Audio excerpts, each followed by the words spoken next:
Hello and welcome, I'm Graziano. On February 1937, during the brief Italian occupation of Ethiopia, an attempt was made on the life of Rodolfo Graziani, who was then Mussolini's viceroy. Contrary to what has been established thus far, my guest today, Ian Campbell, in his new book, The Plot to Kill Graziani, argues that the story was far more complicated and the actors too many.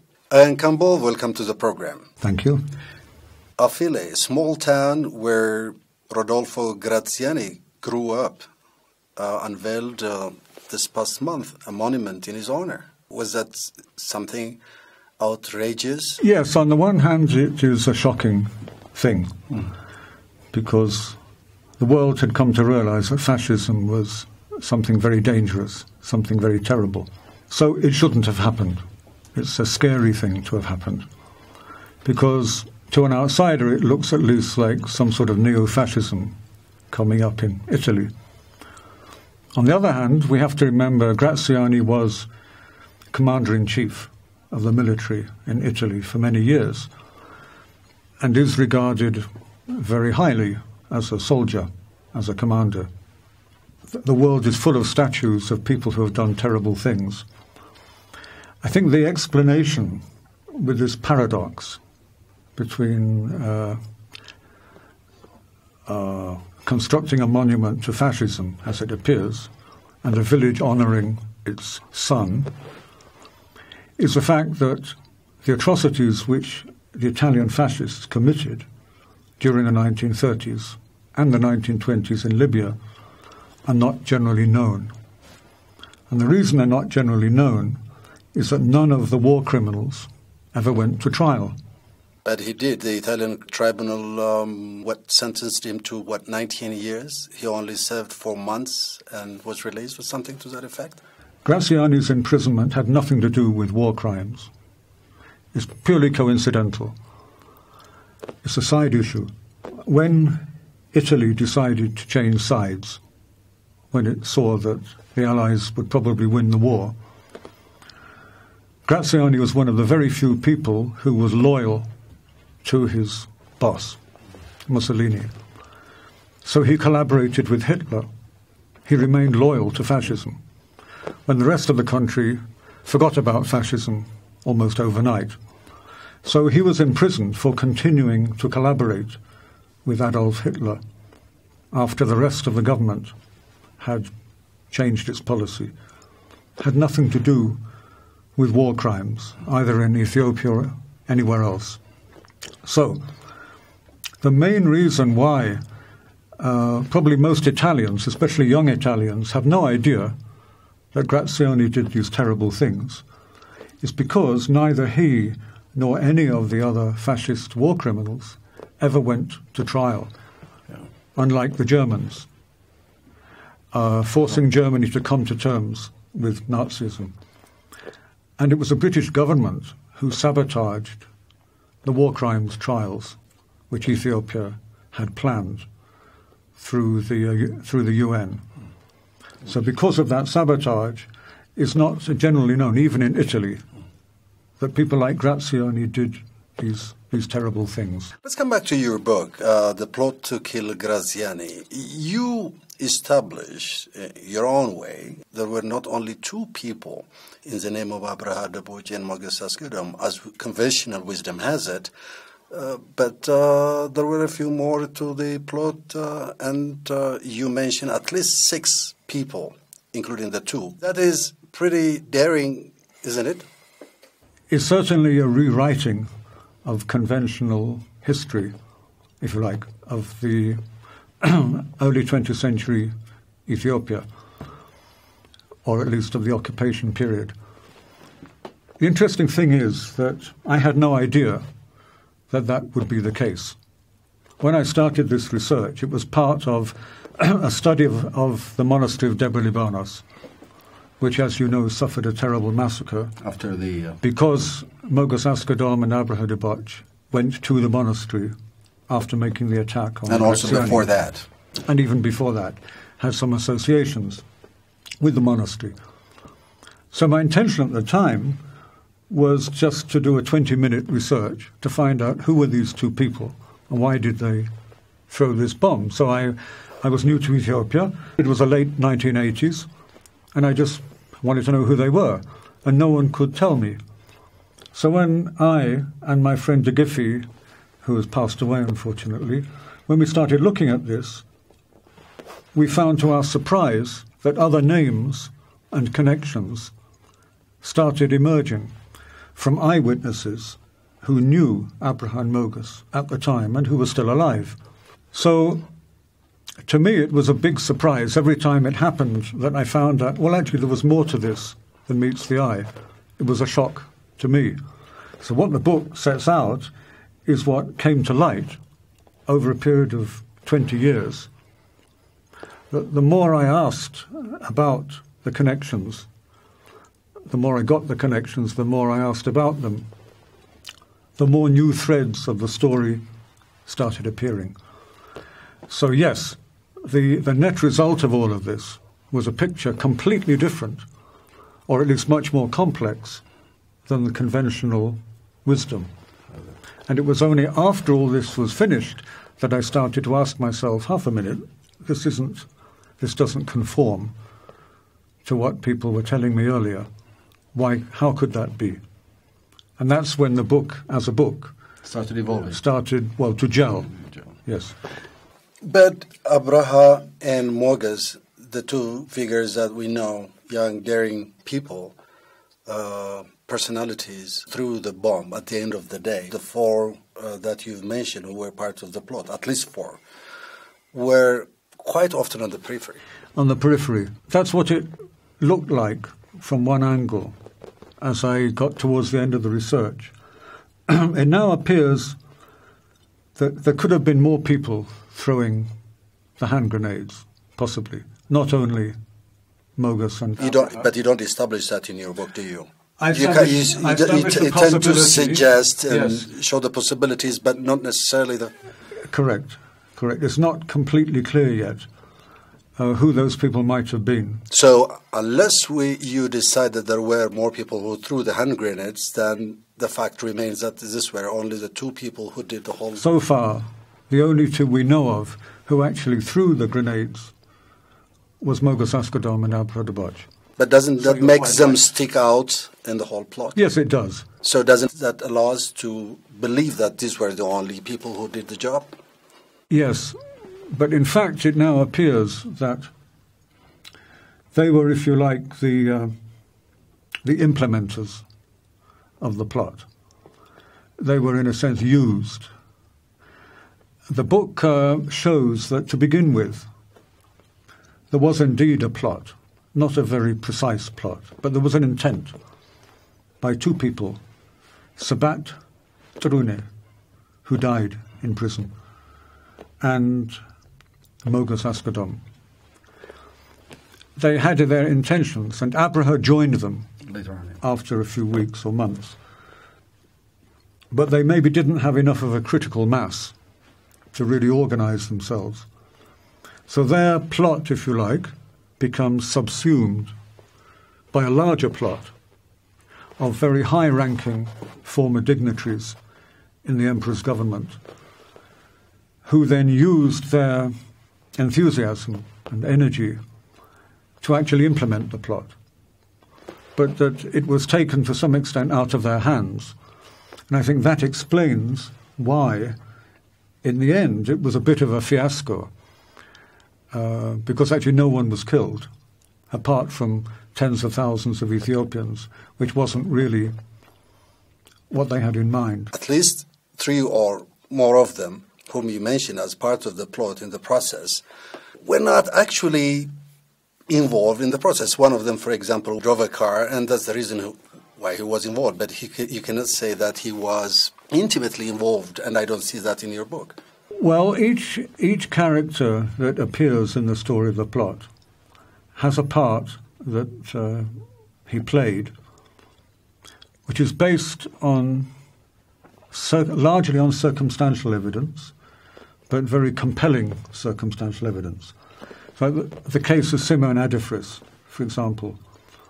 We know that Simeon was meeting with Morris and Abraha right up until the evening before. We know that he was meeting with Letlibelu Gebri. We know that a relative of Letlibelu Gebri saw a letter from London, from Hirui and Ephraim to Oldemedin and Lorenzo Tauzar, asking him to be involved. So you get very compelling situations which arose, which each on their own wouldn't prove anything, but the sum totality of those circumstantial events make it almost certain that there was indeed a cause and effect. Like talking to the family of the late Bediron or Dejazmach Letlibelu as he became, they all knew he was involved. And it says so in his obituary, but no one had ever picked up on it. So, yes, it could be a sort of 1,000,000 to 1 chance that there was it was all coincidence, that all these people were meeting in a clandestine manner and receiving letters and so on. But it's most unlikely that there would be no cause and effect. So it's a matter really of putting together very powerful circumstantial evidence. There's the evidence of the witness who saw a letter asking Letlibelu to organize such an event because of the danger of the emperor losing his seat in the League of Nations, which was very much the case at the end of 1936. By November, December 1936, the position of Ethiopia in the League was becoming very, very tenuous. So, and then you have Bashawarat Habtewald, who I was able to discover was actually meeting with Mogus and Abraha just that last evening, and was able to talk to his wife and his sister-in-law, who actually met him that evening, and he said he'd been with Abraha Debach, and he had an argument with his family, telling them that Abraha, I can trust him, he's a good man, he's not really a spy. So there were so many of these linkages that came up from people who hadn't met each other, who would have no reason for telling me things that were not true, that it tied up to such a tight case that I thought, well, this really needs to be published. So you're talking to the descendants of the persons who were involved in the plot, right? Not only the descendants and colleagues. And colleagues and colleagues. And, you know, in a couple of cases, brothers and so on. Yes. Two of the most outstanding of the witnesses, one was the late Blatter Mahari Kasa, who died at the age of 103, who was very close to both Abraha and Mogus and had been with them during the weeks coming up to the event. And one gentleman, who I still see around, lived with Mogus in the same room right up until the day, and was able to reconstruct for me who visited them, who did they visit, with the most phenomenal memory, which never failed. It was always the same as to when they came and when they left, and so on and so on and so on.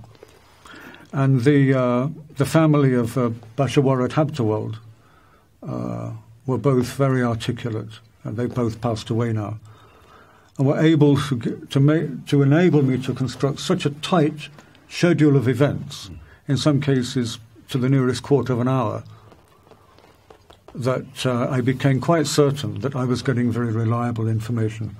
Why did Abraha and Mogus finally decided to go and do the stuff by themselves? Because you see a marked split towards the end. That is the most difficult question to answer. Because they were working together, you established that. The logical conclusion would be that they would act together. But towards the end, it's only it's fragmented. Exactly. Why did that happen? Disorganized. In the book, I try to stick to what I know with some reasonable degree of certainty to be true. I try not to speculate too much. But on this point, I just put one or two hypotheses. And the first hypothesis, really, perhaps the most likely, is that fundamentally there was a difference of motivation between the various parties. Some of the people who appear to have promised to help were of maybe doubtful commitment. Take Maconan Deniker, for example. Did he really commit himself to helping in this plot? He was working for the Carabinieri, for the Italian police. He was a professional policeman. He wasn't a politician. So maybe some of the people's commitment was not total. In the case of Letjebelu Gebri himself, as I point out in the book, he was not really an ideal leader of a clandestine plot. Yeah, he was pretty much more funky. An administrator, more of a well-to-do figure. Then you have Mogus Askodom himself. And he emerges, not Abraha. Mogus emerges as the driving force, which again is another different conclusion. People assumed it's Abraha Debauch because he was outgoing. He was the more dynamic of the personalities. But my research into Mogus Askodom leads me to believe that he was the most committed. He was an idealist. He would have done this purely on a point of principle. He was absolutely orthodox, Christian, very, very loyal to his cause, very patriotic to Ethiopia, very stable personality. And so was Abraham.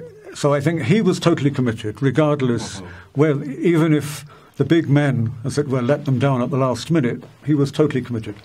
Abraha was extremely energetic, but he had been wavering. He was a Baha'i at one time. Then he was working for the Italians. Then he was inspired by Mogus and Sabat Tarune and became committed to that cause. Maybe at the same time he was keeping his options open. So you had a range of different people. That could partly explain the fact that it seemed to fall apart. The other reason, as I mentioned, is communications. You have the same problem in mid-1936 when the Patriot armies tried to retake Addis Ababa, and they had no way of communicating. The result was similar, if you look at it. A great deal of commitment, but not sufficiently coordinated to have the effect that was planned. So eventually those two guys got to get They went together ahead anyway. and went ahead and Yes. did what they did. And my feeling is that the reason why they didn't get much support from anybody else, my feeling, it's only a feeling, is that the level of firepower which the Italians had put around the Ganetta-Lowell Palace was so enormous, because they'd been tipped off, that anyone in his right mind would have said, okay, let's postpone this. We're not going to achieve anything today. So that's a possibility. That most of the The military people, such as Letjebelu Gebri, for example, he was a military man. He would have seen immediately that this is not the day. Mogus, on the other hand, was a very dedicated young man, and he would have said, no, this is our commitment, we must do it. So that could explain the fact that some of the members appeared to dissolve, to fade away. It's interesting. Where does this commitment come from? The two guys came across the border from Eritrea to Ethiopia, and basically they were outsiders when they... Abraha was trying to get promotion within the Italian system. And at the time he was trying to get promotion, a new law was brought in that completely changed his position. He's always an outsider. This is the new racial laws of fascism, which were not there earlier. When he first came to Ethiopia, he would have had very good prospects with the Italian general government here. So Abraha's prospects were killed overnight by a new law brought in by Minister Lasona, which basically said that native Italian subjects have no prospects beyond a very low level of education and employment. So he definitely wanted to restore his social capital with the Ethiopians for very good reason. He had no prospects with the Italians. So there could have been an element of opportunism there. In Mogus's case, since the book came out, the family of Mogus Askodom have emerged into my world, and they're wonderful people. They've been very helpful. They live in America, Sweden, England, as well as Eritrea. And they've assisted me to do quite a lot more research on Mogus. And we've been able to piece together much more of his early childhood than is to be found in the book. And we've also pieced together more of what happened after the event.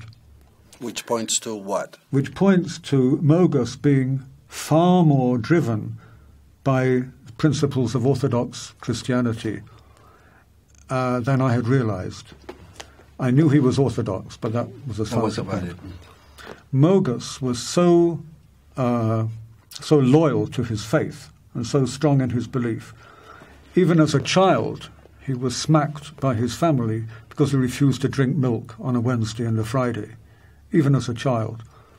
And he was brought here at his own request by priests from Eritrea.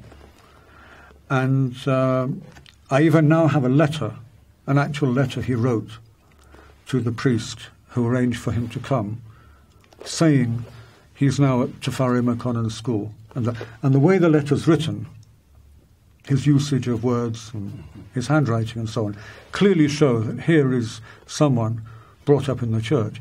He was educated in the Debre Bizen. You can't get much higher than Debre Bizen in the Eritrean Orthodox Church. He was sent there by his father and his elder brother because he was so devout, even as a child. So he had a very, very strict Orthodox upbringing. I don't think he ever wavered. I think he decided at a very early stage that the Italians were in the wrong. They should never be here, regardless of the fact that he should have been a loyal, if you like, Italian colonial subject. And I think from what I'm told by the person who lived with him, who I've now been able to introduce to Mogus's family, which has been a wonderful development, that he was absolutely the driving force over Abraha. And it was a solid commitment, nothing political, nothing personal. He did it because it was the right thing to do, and he wouldn't be deflected. So I think each personality had his own story to tell. Will your opinion on Abraha change with more information coming perhaps in the future, the way you... It could. I'm still hoping to get more information. Would that be redefining your thesis, you think? No, I think... it could, and if it does, then I would be more than willing to show that the... but this far you have explored whatever you can. On the Abraha side, I've learned a little bit more, but I still hope to get more about Abraha. So far, everything I've come across additional has reinforced my tentative conclusions as to the whys and wherefores. The other thing that I've got more information on now is the mystery of what happened to Mogus and Abraha. How could it be that the two greatest icons of 1930s Ethiopia, that no one knows what happened to them? People say they were shot accidentally by Ethiopians. And of course that... But you have established that he was in Kwara. In fact, he was executed by the Italians. And that's a tentative conclusion in the book. But now I know it's true, because I've found more people who were around at the time. And he was executed by the Italians. How this story came about, that he was shot accidentally by patriots, I have no idea. But certainly they were executed by the Italians, and they had a state funeral. They had a funeral first in Gondar, which I didn't know, organized by Andagacho Masai, who at that time was a governor in Gondar before he went to Asmara. Yes. And I've also been able to piece together where they disappeared to between throwing the bombs and turning up the same evening at Kachene. I found that they were hiding. Which was a walking distance anyway. Yes, that they were hiding in the mission church compound up on the Ntoto Road. So I've been able to piece together more or less hour by hour where they were and what they were doing. So the revised version will fill gaps, but it won't change the findings. If anything, it will strengthen them so far. But then the emperor, who was in exile in London, his influence was very minimal, wasn't it? It wasn't that strong. It probably was minimal, but it was much more substantial than was thought. Yeah. People assumed that here's the emperor drinking tea and coffee in England while everyone else is doing the work here. What my studies show so far is that the emperor almost certainly gave the green light for this to go ahead, which is probably why he was so silent about it after it went wrong, because a whole generation of people that he had personally arranged to go overseas, who would be the inheritors, if you like, of the government of Ethiopia, were all killed. And I think he was very embarrassed and very distraught about this. So I'm fairly certain he must have given the green light. It's inconceivable that his men would have gone this far to ask for this public expression of resistance to take place. But there were several patriots who were on their own. Yes, yeah, they were on their own. But I think, yes, his influence would have been acquiescence and asking for something to be done. But he wouldn't have been involved, I don't suppose, beyond that. But I think he was sufficiently involved to be very embarrassed, which is why, for example, the monument, which he personally put up in the early 1940s, makes no mention of Mogus or Abraha, as does not the present monument. It's purely a commemoration of the martyrs who died. It says nothing positive about the people who threw the bombs. Particularly, these guys wanted to be heroes, but they weren't recognized as heroes up until when? Yes, 15, 16 years. They sort of died in obscurity until the question of the unity with Eritrea came up. And it does appear that the late General Nega Haile Selassie, there were two by that name, this is the one who was running the government liaison office in Asmara, was basically in charge of orchestrating this iconography, if you like, of Mogus and Abraha as part of a demonstration that indeed there are heroes who are of Eritrean origin who were patriotic to Ethiopia, and therefore there was really no distinction. Why did the Italians kill all these Ethiopians if the people who threw the hand grenades were Eritreans? And it was a fair point. So you have a certain point by the late 40s, early 50s, where out of the blue, all the spotlight is on Mogus and Abraha, but with no investigations as to the totality of the plot. No mention of all the other people who might have been involved, or even Simon Adefris, who definitely was part of the plot, and who drove them to Debre Libanos and was executed by the Italians. No mention of him. So that definitely had a strong political dimension to it. From that moment on, Mogus, Askedam and Abraha Debach become heroes for Ethiopia. Icons of resistance. Yes, but yes, icons. But up until that time, their names were hardly known. They had faded into obscurity. Well, Ian Campbell, thank you very much for coming to the show. It was a pleasure. Thank you very much indeed. Thank you.